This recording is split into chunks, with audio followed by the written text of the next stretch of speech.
Bismillahirrahmanirrahim. Nahmaduhu wa nusalli wa nusallimu ala rasulil karim hamidan wa musalliyan wa musalliman amma ba'du. Wasderek perawu jamaah subuh yang berbahagia dunia dan akhirat. Hadani Allah wa iyyakum wa nafa'ana bihi wa bi ulumihi wa amaddana bi asrarihi wa a'adda alaina min barakatihi fid dharaini amin. Amin amin ya rabbal alamin.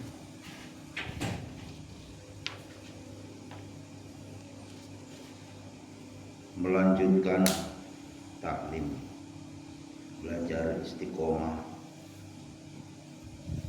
mengulang-ulang kembali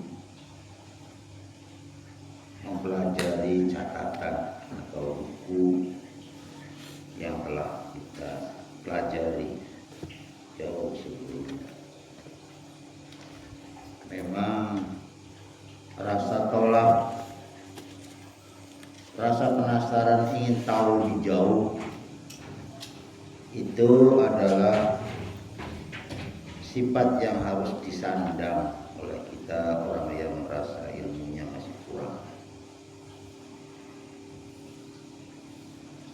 Tuan-tuan yang dimuliakan Allah Subhanahu wa taala,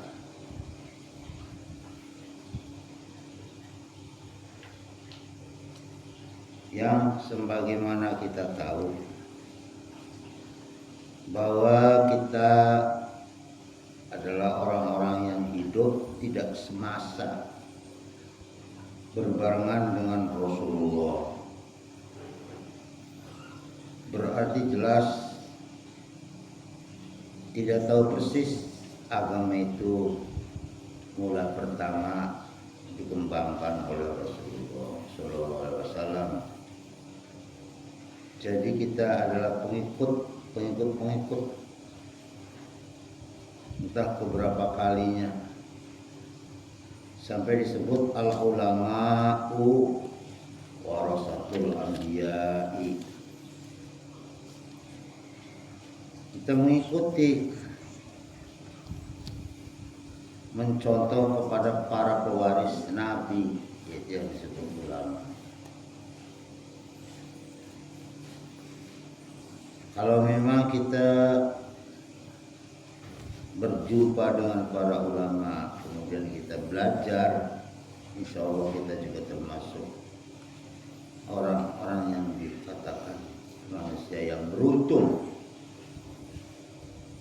Karena ulama itu ya sosok yang bisa dicontoh, mencontoh sampai kepada Rasulullah Shallallahu Alaihi Wasallam. Dijelaskan dalam sebuah keterangan Rasulullah SAW bahwa al-ulama'u utawi orang-orang alim iku warasatul anbiya'i,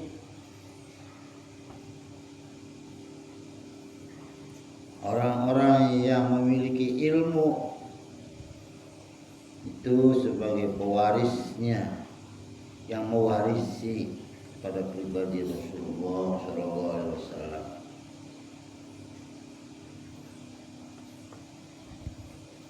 Mereka ulama mewarisi bil ilmi karena memiliki ilmunya para nabi. Yuhibbuhum ahlus samai, pada menyintai mereka para penduduk langit mencintai ulama. Wastaghfiru lahumul itanu, dan memohonkan ampun kepada mereka para ulama, sehingga memohonkan ampun kepada mereka para ulama golongan bangsa ikan fil bahri yang terdapat di dalam lautan, ila yaumil qiyamati,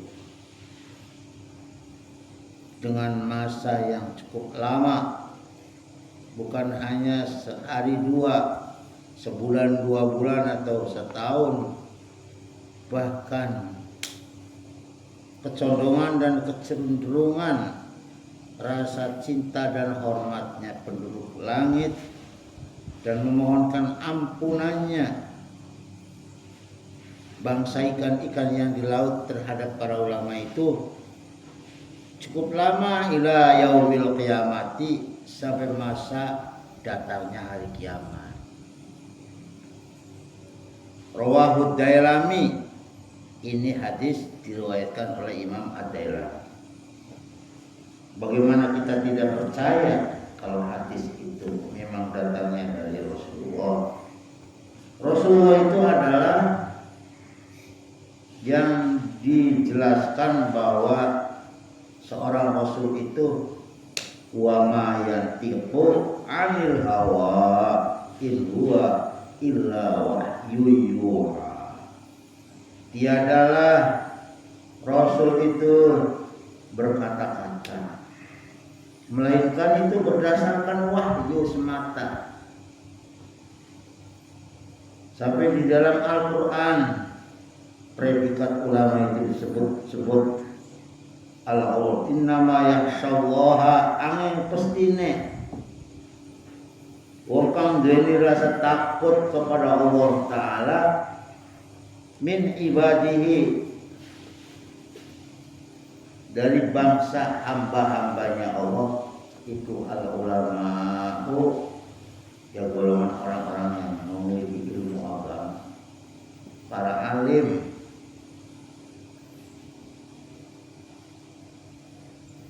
Yab'asullahul ibada yaumal qiyamati thumma yumayyizul ulama'a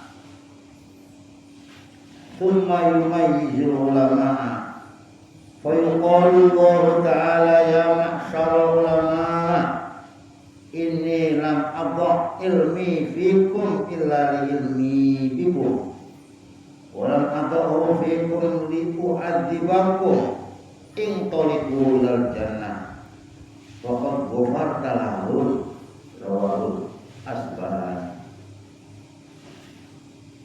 Dikatakan bahwa Allah Subhanahu wa taala itu berfirman, ditujukan kepada para ulama, wahai golongan ulama, sesungguhnya kami, Allah Subhanahu wa taala berfirman seperti itu, tidak mencurahkan ilmuku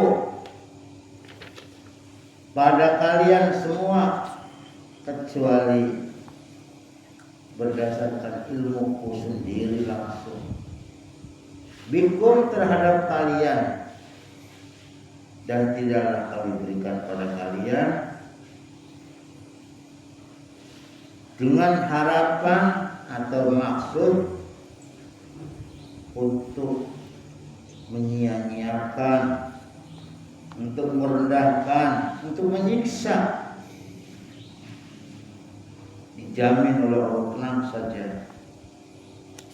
Jaminannya dengan ilmu itu tidak akan dikesampingkan, tidak akan diterlantarkan. Tidak mungkin kalian aku siksa nanti di akhirat itu seperti itu. Intoliku ilal jannah, ayo kalian gemeruduk masuk surga. Faqad ghafartu lakum, saya berikan ampunan buat kalian. Allah memutuskan seperti itu. Walhamdulillahirabbil alamin ala kulli hal alladzi ja'alal jannata darajatan haqqan lil 'abidin segala puji bagi Allah Subhanahu wa taala pada setiap saat di mana Allah Subhanahu wa taala adalah zat yang telah menciptakan surga, bagian derajat yang lumayan mulia dan tinggi, hadzon lil abidin, merupakan satu bagian khusus bagi orang-orang yang ahli ibadah, wal qurbah, dan khusus untuk orang-orang yang selalu mendekatkan diri kepada Allah Subhanahu wa taala. Qurba itu dijelaskan adalah lil arifin, sehingga mereka menyandang predikat ahli ma'rifat. Jadi ulama itu adalah pewaris para nabi karena mereka memiliki ilmu. Seluruh penghuni langit mencintai mereka. Bahkan penghuni lautan, bangsa ikan-ikan dan makhluk lainnya memohonkan ampun bagi mereka para ulama lamanya sampai datang hari kiamat. Dijelaskan lagi bahwasanya di antara hamba-hamba Allah yang takut kepadanya siapa lagi kecuali hanya ulama. Nabi Shallallahu Alaihi Wasallam pada hari kiamat berfirman, sabda Nabi bahwa ada suara tanpa rupa, ada panggilan pada hari kiamat. Allah Subhanahu wa taala akan menggugah seluruh manusia, sedangkan ulama akan dipisahkan. Allah Subhanahu wa taala berfirman kepada mereka, khusus para ulama, wahai ulama-ulamaku, para ulama, tidaklah aku berikan ilmuku kepada kalian kecuali karena aku mengetahui keberadaan kalian dan memberikan ilmuku pada kalian bukan karena aku akan menelantarkan kalian tersiksa. Kalian akan aku perhatikan bukan hanya di dunia sampai di akhirat kelak, sehingga ada keputusan masuklah kalian ke surga karena dosa-dosa kalian telah aku ampuni. Hadis riwayat Al-Asbihani. Alhamdulillah, segala puji bagi Allah. Kita ungkapkan rasa terima kasih yang tinggi dan sedalam-dalamnya kepada Allah atas penghargaan dan perhatian Allah Subhanahu wa taala terhadap para ulama. Kita adalah bagian daripada orang-orang yang mencintai ilmu, yang menyerap dari para ulama, di mana ulama itu sendiri adalah pewaris dari para nabi Shallallahu Alaihi Wasallam. Nabi itu tidak mungkin berbicara, menyampaikan kata-kata berdasarkan hawa nafsu, melainkan atas dasar wahyu semata-mata. Berarti corong penyambung suara firman Allah Subhanahu wa taala.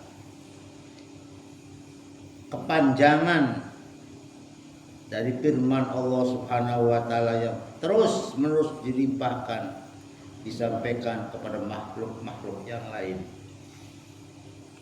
Berarti kalau disimpulkan, kita ini mendengar firman Allah Subhanahu wa taala lewat para ulama, ulamanya lewat para nabi. Alhamdulillah, segala puji bagi Allah. Pada setiap keadaan, setiap saat aku selalu memuji kepada Allah Subhanahu wa taala yang telah memberikan pahala surga,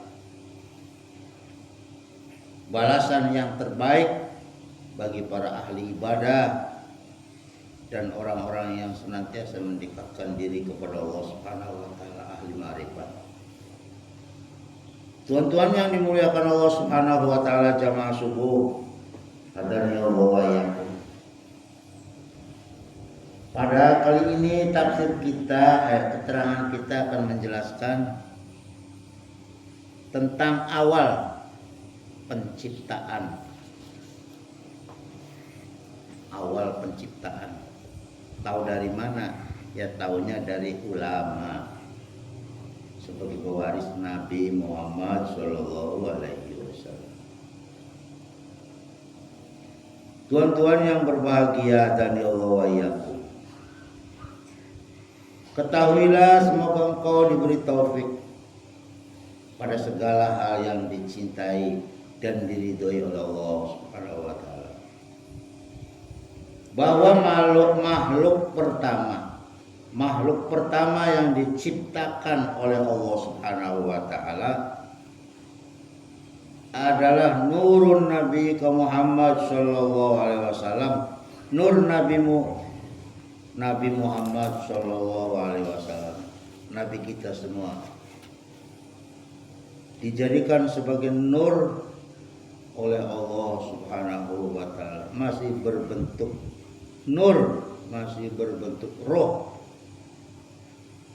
Dia menciptakan makhluk itu, nur itu Allah ciptakan dari cahaya jamalullah, diambil dari zatnya Allah Subhanahu wa taala yang mempunyai sifat indah, cahaya mulia.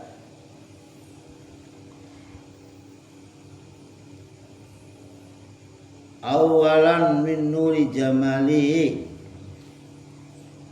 khalaqtu Muhammadan awalan min nuri wajhi. Yang pertama kali yang aku ciptakan adalah ruh Muhammad dari nurku, dari zat Allah Subhanahu wa taala, induk dari semua roh-roh.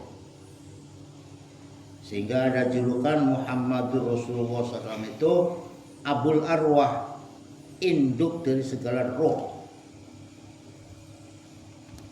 Wal Adamu, sedangkan bapak Nabi Adam, kakek kita semua, Abul Bashari, induk dari segala tubuh kasar jasmani.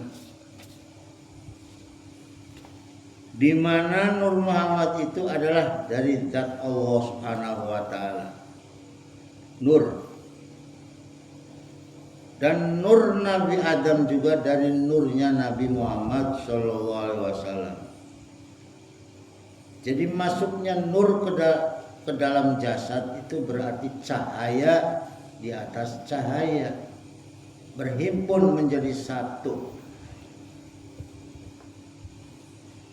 Awwalu ma khalaqallahu ruhi, awal barang yang diciptakan oleh Allah Subhanahu wa taala itu adalah ruhku, kata Rasulullah sallallahu alaihi wasallam sabdanya. Wa awwalu ma khalaqallahu nuri, dan pertama-tama barang yang diciptakan oleh Allah Subhanahu wa taala itu adalah nurku. Wa awwalu ma khalaqallahu qalam, lalu Allah ciptakan qalam. Wa awwalu ma khalaqallahu aqlu, kemudian berikutnya Allah menciptakan akal.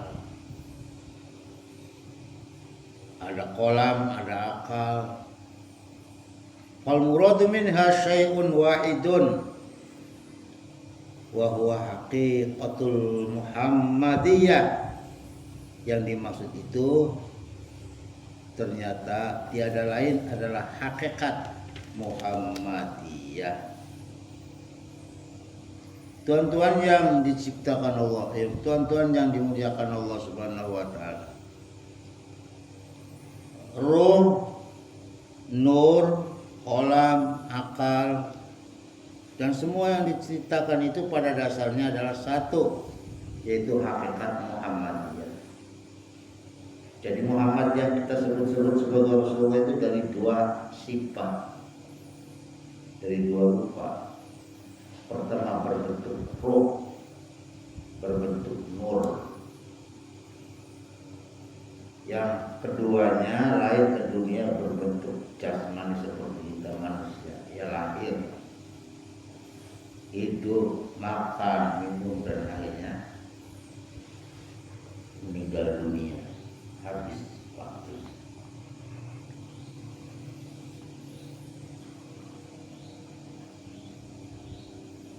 Kita mengenali, meyakini bahwa hakikat Muhammad kemudian disebut nur.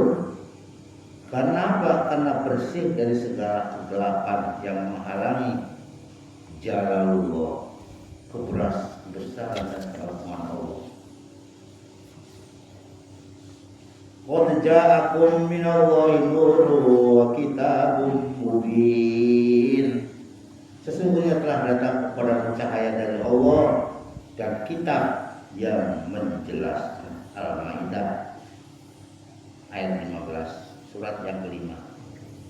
Hakikat Muhammad disebut juga akal karena ia telah menemukan dan memahami segala sesuatu. Kemudian hakikat Muhammad disebut juga kolam atau pena karena ia menjadi sebab perpindahan ilmu, seperti halnya mata pena yang telah menoleh ilmu di hamparan alam huruf, pengetahuan yang tertulis, wa 'allama bil qalam. Jadi Ruh Muhammad adalah ruh yang termurni sebagai makhluk pertama dan asal seluruh makhluk. Ini sesuai dengan sabda Rasulullah, aku dari Allah dan orang-orang beriman berasal dariku. Kalau dasarnya dari sana, pantas Nabi Muhammad tidak sekonyong-konyong asal ngomong, berbicara asal metu. Sikap dan perbuatannya berlandaskan mandat keriduan kehendak Allah Subhanahu wa ta'ala. Ucapannya wa ma yantiqu 'anil hawa in huwa illa wahyu yuha, sebagai corong dari firman Allah Subhanahu wa ta'ala. Dan dari Nur Muhammad itulah, Ruh Muhammad itulah selanjutnya Allah Subhanahu wa ta'ala menciptakan semua roh masih berada di alam lahut dalam bentuk yang terbaik dan masih wujud murni, masih hakiki. Dan Muhammad adalah sama, yaitu sebuah nama bagi seluruh manusia karena sumbernya rohnya dari sana. Belum berpindah, masih wujud asli dalam waton yang asli, tempat yang semula jadi beradanya di alam lahut. Alam lahut adalah negeri asal. Dan tidak sebentar sampai melalui masa sepanjang 4.000 tahun dari penciptaan Ruh Muhammad. Ada alam roh. Allah Subhanahu wa ta'ala kemudian menciptakan makhluk-makhluk lainnya yang tergolong makhluk besar seperti arash, yaitu bahan dasarnya disaut, diciduk, dicuil dari Nur Muhammad. Begitu pula seluruh makhluk lainnya diciptakan pula dari Nur Muhammad. Kolam, surga, neraka yang masih goib, itu semuanya berawal disaut ilmu irfan dari sana, dari Nur Muhammad Sallallahu Alaihi Wasallam. Ini cerita alam roh, dari alam ke alam, alam malakut, alam laut, alam jabarut, alam malakut, sampai kepada alamul mulki, alam dunia sekarang. Kita ini sedang berada di alam yang rendah. Alam dunia itu alam yang masih diliputi dengan serba kesalahan, serba kotoran, banyak keguluh, banyak daki, ada najis, ada kotoran, ada bau. Allah yang mengetahui apa yang Dia kehendaki. Tetapi keistimewaannya antara lain adalah diberikan pemahaman yang mantap, makrifat, dan dengan ilmu antara lain kita cerita dipercepat sampai kepada Nabi Adam. Wa 'allama Adam al-asma'a kullaha. Allah mencurahkan ilmu yang lengkap keseluruhan kepada bapak kita, kakek Adam dan ibu Hawa. Wa 'allama Adam al-asma'a summa 'aradahum 'alal malaika. Nabi Muhammad juga diberitakan Iqra bismi rabbikal ladzi khalaq. Diajari kepada Muhammad, bacalah dengan menyebut nama Tuhanmu, nama yang telah menjadikan. Maka bagi kita yang arif, yang memahami kebenaran yang sejatinya, untuk menuju ahad keesaan Allah Subhanahu wa taala, mengenal taroki dan tanazul, paham taroki dan tanazul. Imam Ghazali mengatakan kalau yang sebenarnya itu wujud yang kita lihat di dunia ini sebetulnya enggak ada. Yang ada adalah firman Allah Subhanahu wa taala, af'al Allah Subhanahu wa taala. Af'al pekerjaannya Allah Subhanahu wa taala. Dan membahasakan bahwa adanya dunia yang diciptakan oleh Allah itu membahasakan bahwa aku ini adalah alamat, maka disebutnya alam, bukti menjelaskan bahwa adanya Sang Maha Pencipta yang esa, yang tiada saingan, hanya Allah Subhanahu wa taala al-ahad, qul huwallahu ahad. Maka kalau kita membaca alam dengan asma, wa 'allama Adamal asma'a, Iqra bismi rabbikal ladzi khalaq, kita melihat kebo. Kebo itu adalah wujud yang dikehendaki adanya sekaligus yang menciptakannya Allah Subhanahu wa taala. Jadi kalau kita dipautkan dengan akal Allah dan sifat Allah Al-Khaliq, Sang Maha Pencipta, jadi adanya wujud kerbo itu membahasakan bahwa Allah itu ada, esa, kuasa, berkehendak. Buktinya aku ini loh, menciptakan aku. Diberinya jasad, diberinya roh, diberinya tempat, diberinya waktu. Begitu juga kita, makhluk-makhluk yang lain. Maka kalau kita sudah musyahadah, sudah bersaksi asyhadu alla ilaha illallah, maka ketauhidan kita itu dipautkan kepada yang kita lihat. Hilangkan selubung pandangan yang palsu, melihat langsung kepada siapa yang menciptakan wujud makhluk itu. Jangan melihat bayangannya, tapi sumber bayangan itu. Jadi adanya kita makhluk itu membahasakan adanya Sang Maha Pencipta yang sekali berkehendak mengatakan kun fayakun. Itu Allah mengatakan kun fayakun itu mengatakan kepada Nur Muhammad. Jadi bahan dasarnya dari situ.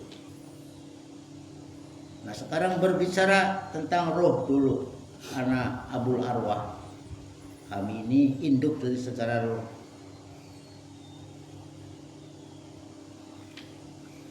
Roh itu dulu berasal tinggal di sisi Allah di suatu tempat yang namanya alam lahir. Sampai masa 400 tahun. Selanjutnya roh-roh itu bergulir turun ke bawah. Diturunkan ke alam terendah. Maksudnya sampai kepada sekarang masuk dalam jasad-jasad manusia ini. Kemudian kami kembalikan dia ke tempat yang rendah, serendah-rendahnya, mantau sampai ke alam dunia. Subhanallah. Proses turunnya adalah setelah roh itu diciptakan ke alam lahir, tinggal di sana. Kemudian Allah turunkan ke alam Jabarut, lalu sana roh-roh itu di sana dibalut dengan nur Jabarut. Dengan begitu rapi. Dua tempat yang mulia, Al-Haram, dari dimensi ketuhanan kepada dimensi alam makhluk di alam kabir, alam yang tiada terhingga luas dan besarnya, tidak terukur. Ruh di lapisan kedua ini disebut ruh sultani. Selanjutnya turun lagi ke alam malakut, dibalut dengan cahaya malakut yang kemudian disebut dengan ruh ruwani. Kemudian diturunkan lagi ke alamul mulki dan dibalut dengan cahaya mulki. Ruh itu di lapisan keempat inilah yang disebut dengan ruh jismani. Makanya pada akhirnya kalau dibicarakan secara kasar, kita ini sedang membara dalam waktu yang dibatasi dengan tempat yang disediakan, nantinya akan kembali karena asalnya dari Allah, milik Allah, akan kembali kepada Allah.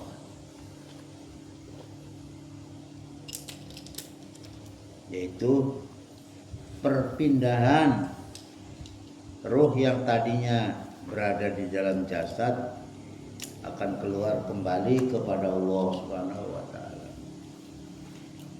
Maka diingatkan kita dengan melihat rembulan. Bulan itu dulu kecil, bahkan hampir tidak kelihatan. Lama-lama menjadi hilal, besar sampai menjadi purnama.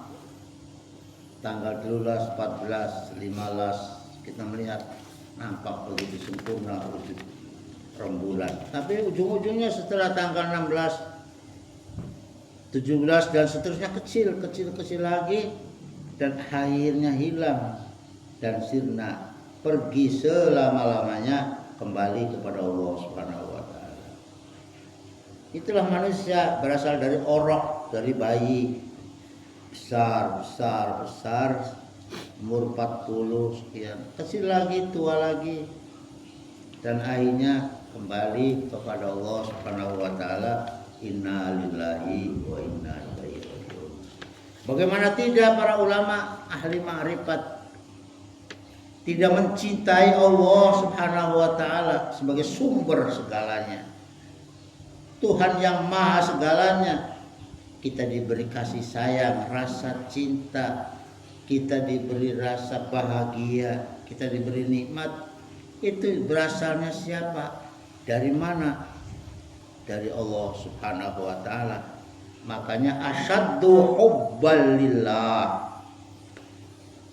Dengan yang satu Allah Subhanahu wa taala yang memiliki segalanya, mereka ditumpahkan rasa cintanya, rindunya, asyauq kepada Allah Subhanahu wa taala, dan diberi kesempatan untuk berjumpa lewat waktu yang telah ditentukan 5 kali sehari semalam melalui ibadah sholat.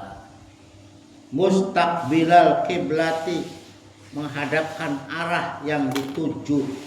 Hari kiblat itu artinya arah yang ditentukan, menghadap Allah Subhanahu wa taala, kiblat yang hakiki.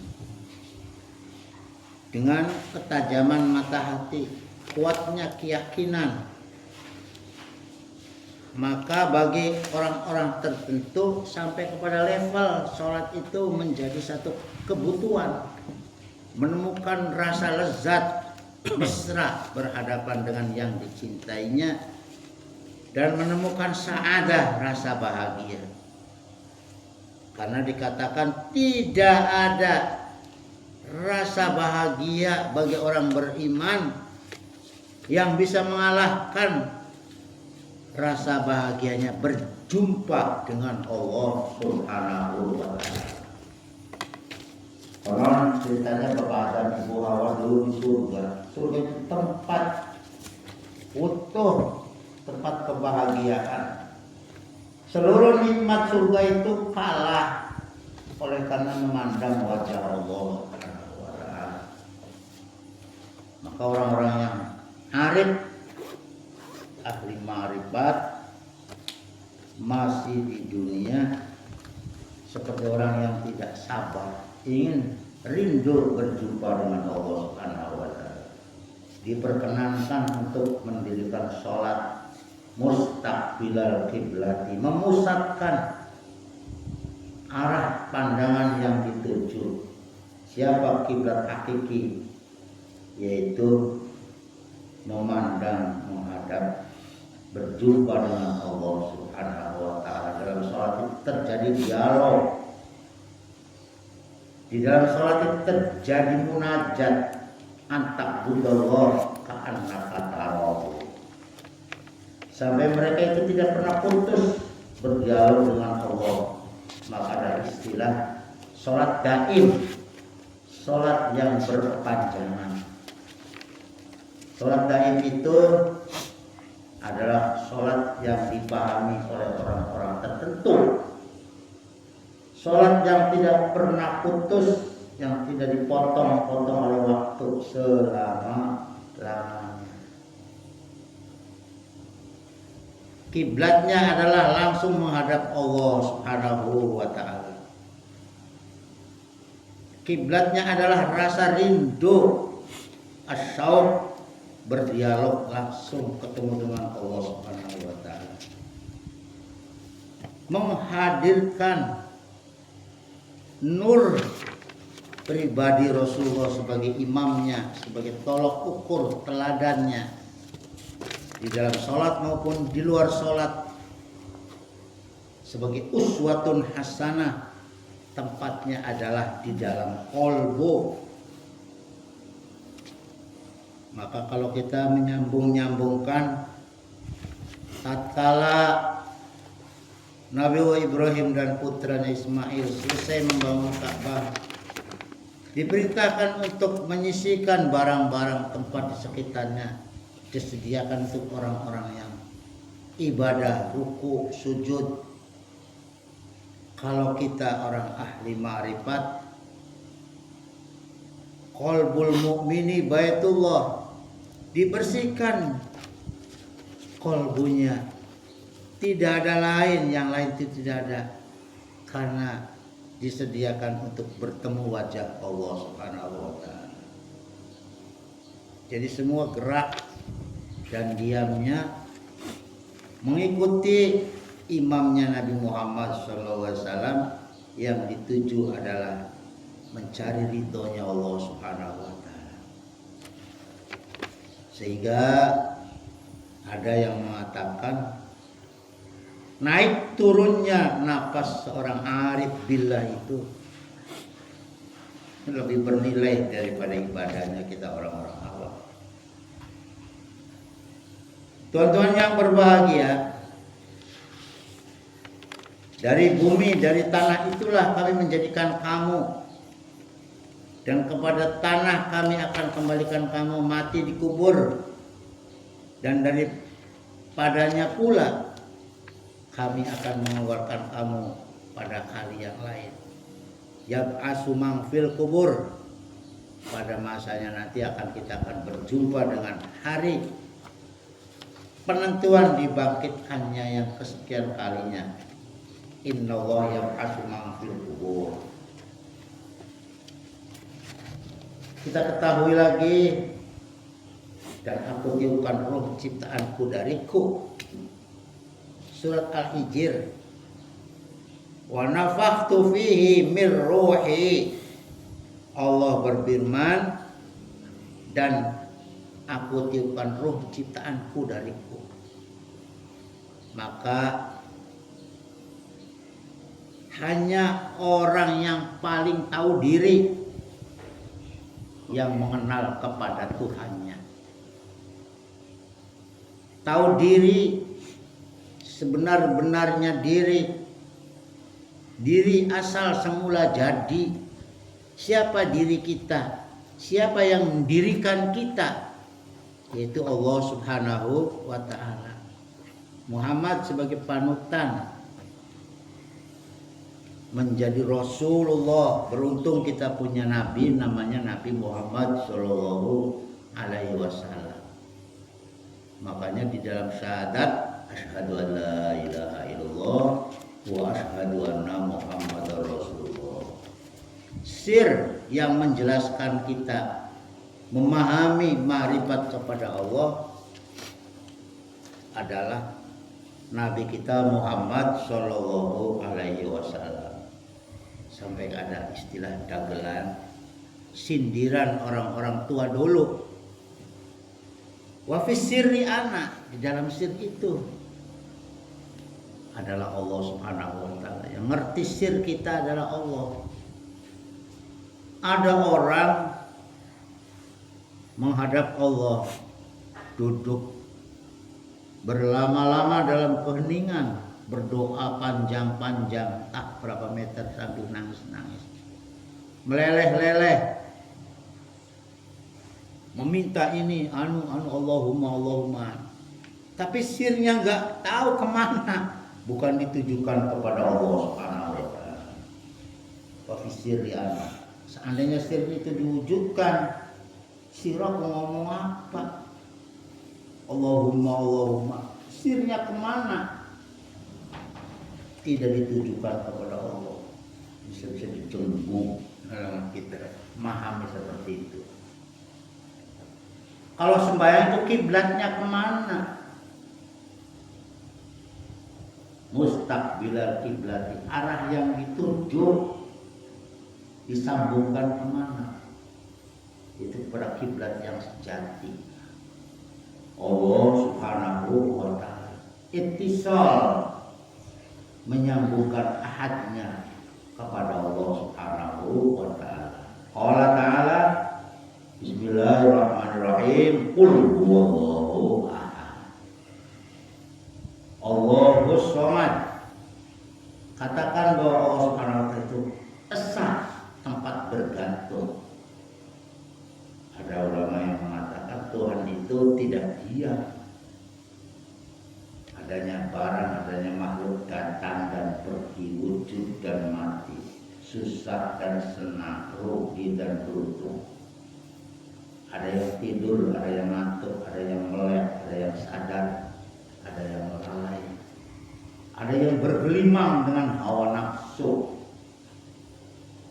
Itu dipantau, diawasi, dan dikaitkan, diliputi oleh Yang Maha Kuasa. Wa kana Allahu ala kulli syai'in muhita.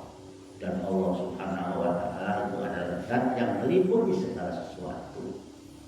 Cuman kitanya enggak melek-melek, enggak sadar-sadar. Fa innaha la ta'mal absar walakin ta'mal qulubul lati bisudur. Sekian talim kita pada pagi hari ini, semoga bermanfaat. Semoga Allah Subhanahu wa ta'ala membukakan hati kita, dituangi dengan hidayah. Rabbi shrah li sadri wa yassir li amri wahlul 'uqdatam min lisani yafqahu qawli. Allahumma nawwir qulubana binuri hidayatika kama nawartal ardo binuri syamsika abada. Kita bisa melihat alam sekitar. Iqra bismi rabbik Allahumma arinal asya'a kamahi. Minta dibukakan selubung, bisa melihat benda-benda dengan sejatinya, dengan kacamata ilahiyah, kudrat dan iradat Allah Subhanahu wa taala, sebagaimana Nabi mendapatkan wahyu pertama, Iqra bismi rabbikal ladzi khalaq. Sebagaimana dituangkan ilmu Bapak Adam, wa 'allama Adamal asya. Kita bisa melihat sesuatu dilepas dari selubungnya.